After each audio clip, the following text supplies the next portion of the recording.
He never lost a battle. He became king at 20. And by 30, he ruled an empire stretching from Greece to India. Who was this young warrior king who tamed the known world before his death at just 32?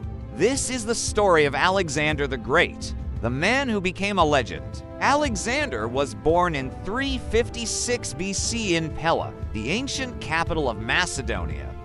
His father, King Philip II, was a brilliant strategist and conqueror. His mother, Olympias, told him he was descended from Achilles, the hero of the Trojan War. As a boy, Alexander wasn't just royal, he was obsessed with greatness. He tamed a wild horse no one else could ride, Bucephalus, at the age of 12. That horse would become his companion in every major battle. And by the way, his tutor, just a little guy named Aristotle. In 336 BC, King Philip was assassinated. At just 20 years old, Alexander was crowned king. Most young men that age are figuring out life. Alexander, he was figuring out how to conquer the Persian Empire, the greatest power in the world at the time. Many thought he was too young, too inexperienced. He proved them wrong.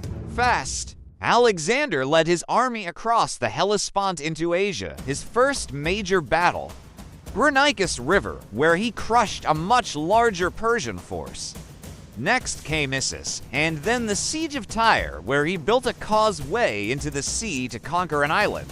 Fortress. No obstacle could stop him, but it was at Gaugamela in 331 BC, where he faced King Darius III and changed history. Though outnumbered, Alexander's tactics shattered the Persian army. Darius fled. Alexander was now king of Asia, but Alexander wasn't done. He pushed east into the unknown. Through deserts, mountains, and deadly terrain, he reached India, where he faced King Paras at the Battle of Hydaspes. Paras fought with elephants. Alexander had never seen anything like it.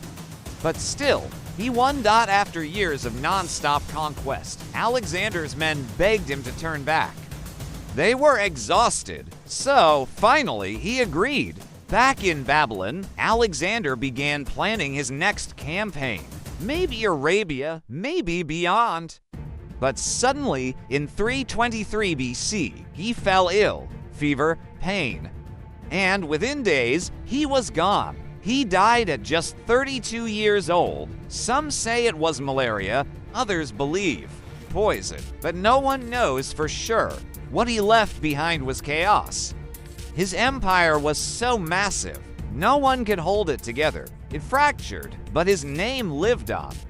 Alexander wasn't just a conqueror, he was a cultural bridge. He spread Greek language, science, art, and philosophy across continents. Cities he founded, like Alexandria in Egypt, became centers of learning and trade. To this day, he's remembered as one of the greatest military minds in history. He changed the world before most people even find their purpose. If you enjoyed this journey through history, like the video, subscribe, and tell us who should we cover next. Until next time, stay curious.